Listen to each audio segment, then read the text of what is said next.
Simple supplements आप लो, vitamin C, vitamin E. तो ऐसा कोई मेटा एनालिसिस नहीं आया है कि जिससे साबित हो पाया हो कि विटामिन सी सप्लीमेंट लेने से आपकी बॉडी में विटामिन सी भरपूर मतलब फुलफिल हो पा रहा है। उल्टा आप जब डॉक्टर बिस्वरूप ने एक बहुत अच्छी बुक भी निकाली है उसके ऊपर, जिसमें डीआईपी डाइट और सारी चीज़ें बताई, एक्सप्लेन करी गई है। द चाइना स्टडी आप पढ़ते हैं तो चाइना स्टडी के अराउंड जो पूरी लिटरेचर है उसके अराउंड भी ये सारी चीज़ें बताई गई है। ऐसा कोई रिसर्च पेपर, कोई मेटा एनालिसिस ही नहीं है जिससे साबित हो पाए कि सप्लीमेंट लेने से इंसानों को फायदा हो रहा है।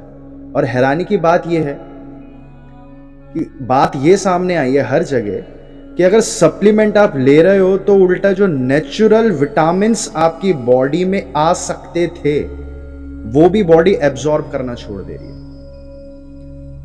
ये बहुत सिंपल वाले सप्लीमेंट्स मैंने आपको बोले हैं, मल्टीविटामिन्स बोल रहा हूं मैं अभी आपको बस, क्योंकि स्टेरॉइड्स वाला सीन मैं उम्मीद करता हूं आप सब जानते हैं।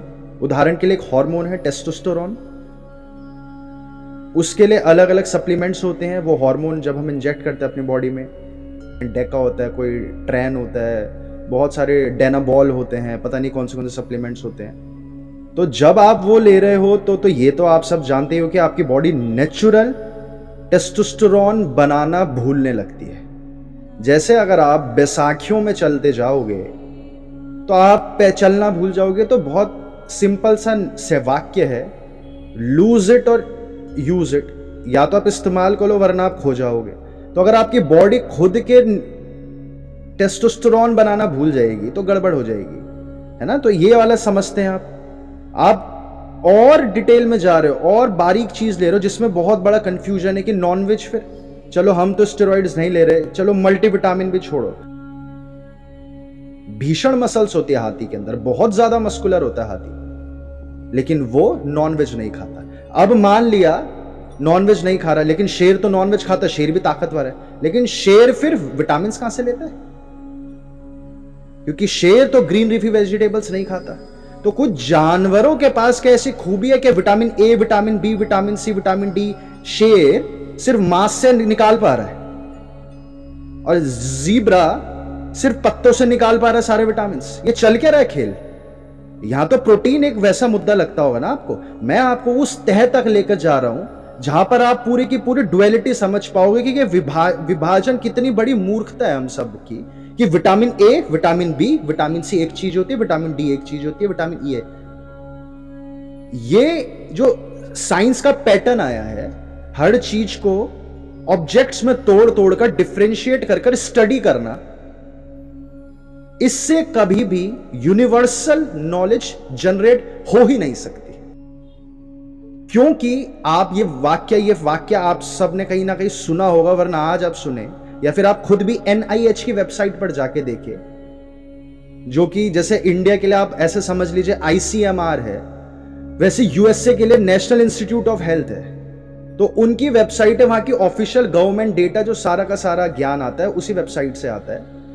उसकी वेबसाइट पर खुद उन्होंने लिखा है कि पूरी पृथ्वी पर 57% जो डिसीजेस में इन्वेस्टमेंट है, डिसीजेस के रिसर्च के लिए, वो दो जगह से आता है बस।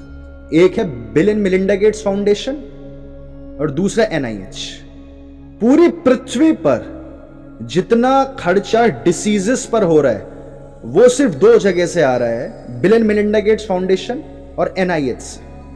डिसीजेस क्या चीज होती है? डिसीजेस मतलब हाईएस्ट सोर्स ऑफ इनकम। पूरी पृथ्वी पर उससे बड़ा और उससे सरल कोई तरीका नहीं है पैसे कमाने का। यानी कि जो सबसे बड़ा जरिया है धन इकट्ठा करने का, वो सारा का सारा उसके कारण, यानी कि डिसीजेस के ऊपर रिसर्च कहां से हो रही है, यह आपने सुना। अब जैसे हमारे आप सब ये सब जानते हैं कि कोरोना वैक्सीन्स लगाकर तो कोरोना नहीं भागता, लेकिन ये कहीं भी आपको लिटरेचर नहीं मिल पाएगा।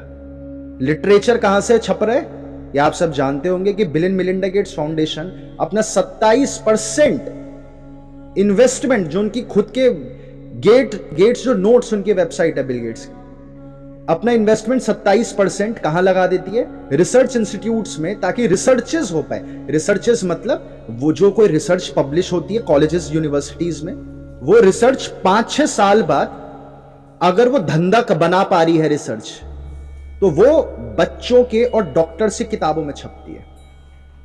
डॉक्टर्स जाने अनजाने गलती से, आईएएस ऑफिसर्स जाने अनजाने गलती से, हमारे टीचर्स जो आपके, जिन्होंने आपको बचपन से पढ़ाया लिखाया है, सारे इंसान जाने अनजाने गलती से उनके डायरेक्ट एजेंट्स हैं, उन्हें नहीं पता।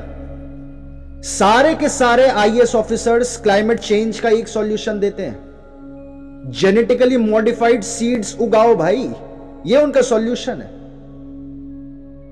बाढ़ आ जाएगी तो कैसे रोकें, उनका एक सॉल्यूशन है जेनेटिकली मॉडिफाइड सीड्स उगाओ। सारे के सारे आईएएस ऑफिसर्स एक सॉल्यूशन आपको देंगे, सोलर, पृथ्वी गर्म हो रही है, ग्लोबल वार्मिंग अगर हो रही है तो क्या सॉल्यूशन है? स्ट्रेटोस्फेयर में सिल्वर डाइऑक्साइड नहीं, सिल्वर आयोडाइड की परत बिछा दो, पार्टिकल्स की परत बिछा दो, उससे क्या होगा? सूरज की गर्मी पृथ्वी पर नहीं आएगी। सारे के सारे आईएएस ऑफिसर, क्यों आईएएस ऑफिसर्स को कहां से पता चल रहा है? ये डॉक्टर्स को कहां से पता चल रहा है? जितने डॉक्टर्स आज तक आपने देखे, ये नॉलेज कहां से आ रही है? क्या कोई कृष्ण भगवान बैठकर या कोई ऐसा अवतार बैठकर ये नॉलेज बना दे, या फिर 50-100 साल की रिसर्च हो रखी है? ये सबसे बड़ी मुसीबत है। विज्ञान कोई भी रिसर्च 10-15 साल से ज्यादा कंडक्ट ही नहीं कर पा रहा, कोई रिसर्च कंडक्ट ही नहीं हो पा रही है। जो भी आप जानकर हैरान होंगे कि 452 ड्रग्स मार्केट से विड्रॉ कर लिए गए 1950 से सन 2000, इन 50 साल में 452 मोस्ट पॉपुलर ड्रग, जैसे आज आपको पैरासिटामोल मोस्ट पॉपुलर लगती होगी, डोलो, क्रोसिन आप सुनते हो, इस प्रकार के 452 ड्रग्स मार्केट से विड्रॉ कर लिए, जो डॉक्टर तो लड़ जाते हैं आपसे सही साबित करने में। आज तक ऐसा शायद ही कोई डॉक्टर हुआ हो जिसने अगर ये सारी चीजें खुद से पढ़ना शुरू करा तो वापस वो डॉक्टरी पे चले जाए। यहां तक आप लाइव एग्जाम्पल देखते हो, अमर सिंह आजाद जो डॉक्टर विश्वरूप के साथ है, तो अमर सिंह आजाद का, डॉक्टर अमर सिंह आजाद का मैं बता रहा हूं आपको, डबल एमडी है वो, सिंगल एमडी भी नहीं, डबल एमडी, मतलब ट्रिपल एमडी तो शायद ही कोई होता होगा। अब आप समझ लो डबल एमडी कितना आगे हो गया। वो छोड़ गए सब कुछ। तो कौन सी साइंस को हम सच माने? अगर हम आलसी हैं तो हम उन किताबों को, या फिर उस चश्मे वाले 2 लोगों को जिनके खुद के सारे सर के बाल झड़ चुके हैं और वो लोगों को सिखा रहे हैं, जिनकी तोंद खुद इतनी आ चुकी है और लोगों को पतला होना सिखा रहे हैं, या फिर वो डॉक्टर्स, अगर आप ओडिशा का, केरला का डेटा देखोगे तो डॉक्टर की एवरेज एज सबसे कम है 64, और केरला में जो नॉन डॉक्टर है उनकी एवरेज लाइफ स्पैन है 73। तो किसकी बात माने हम? अगर हम आलसी हैं, आलसी भी नहीं, शब्द गलत है, समय नहीं है हम पर, क्योंकि ऐसा फंसाया जाता है, क्योंकि वो लोग तो मनी प्रिंट कर रहे हैं। तो आपको कैसे बिजी रखे कि आप ये सारी चीजें ना पढ़ पाओ? क्या करें, कैसे, क्या जुगाड़ क्या करा जाए?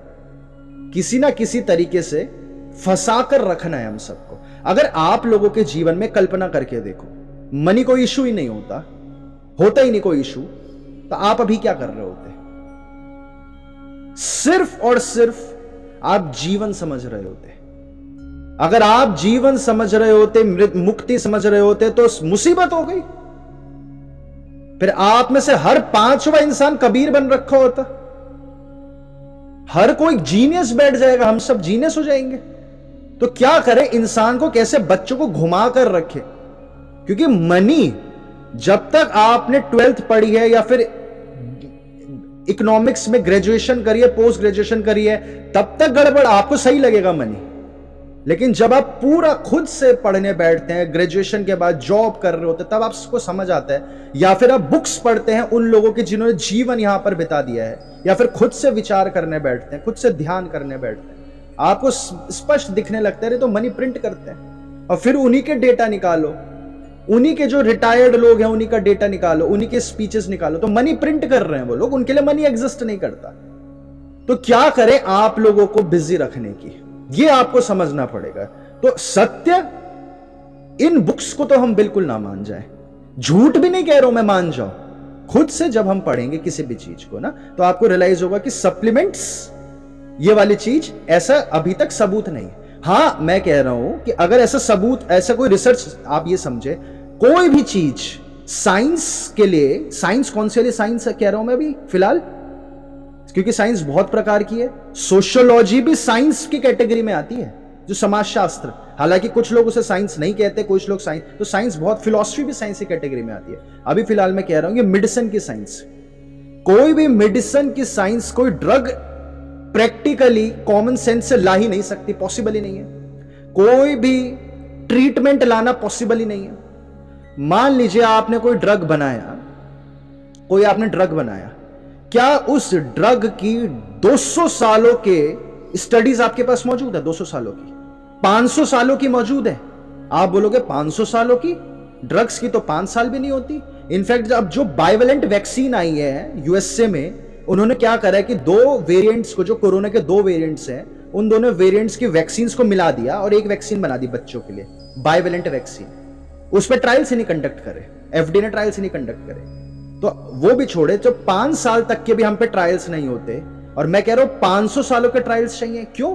क्योंकि ये वैज्ञानिकों में वेल स्टैब्लिश्ड कंसेंसस है कि हमारे ट्रेट्स फ्यूचर जनरेशंस में पास अपॉन होते हैं।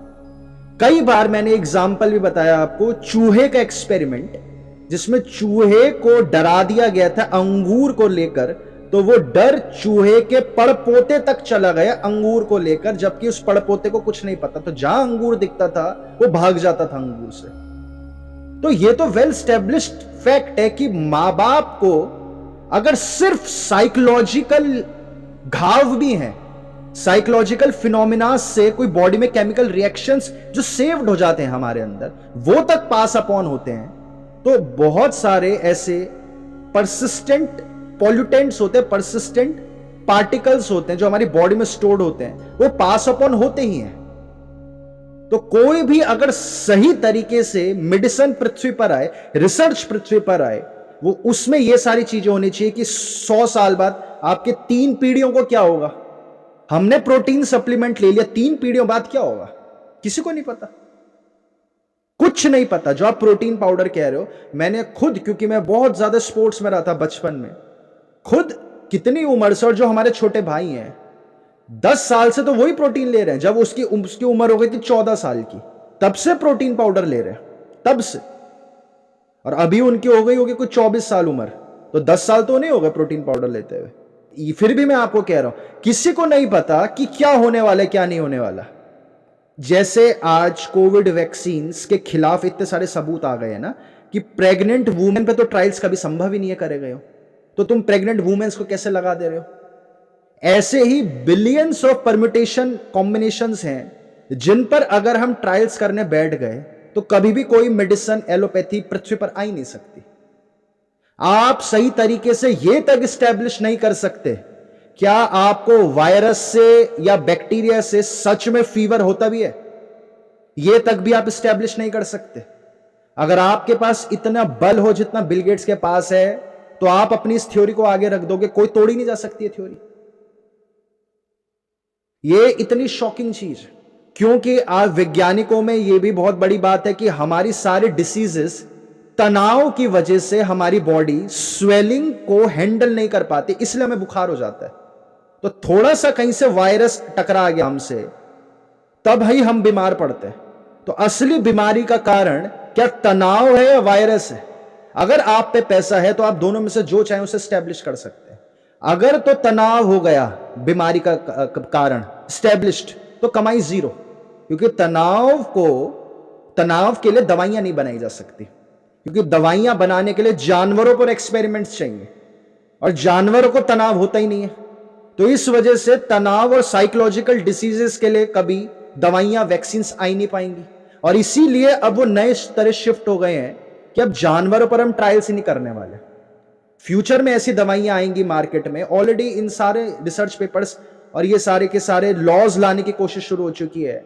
कुछ नाम दिया इस टर्म का उन्होंने, पीपीपी करके कुछ, या आरआरआर करके पता नहीं कुछ ऐसा नाम दिया कि अब हम जानवरों पर ट्रायल्स नहीं करेंगे तो बहुत हिंसा होती है जानवरों पर ट्रायल्स करना, तो दवाइयां डायरेक्ट मार्केट में आएंगे। तो ये तो वो 2-4 चीजें मैंने आपको बताई जो अभी आप देख सकते हो। इतनी कॉम्प्लेक्स डिटेल्स हैं कि अगर आप खुद से वो काम करने बैठ जाते हो तो आपको पता चलेगा कि कोई भी जो स्टडी हम पढ़ रहे हैं मेडिसिन वाली वो सच है कि नहीं है, कुछ नहीं पता चल सकता।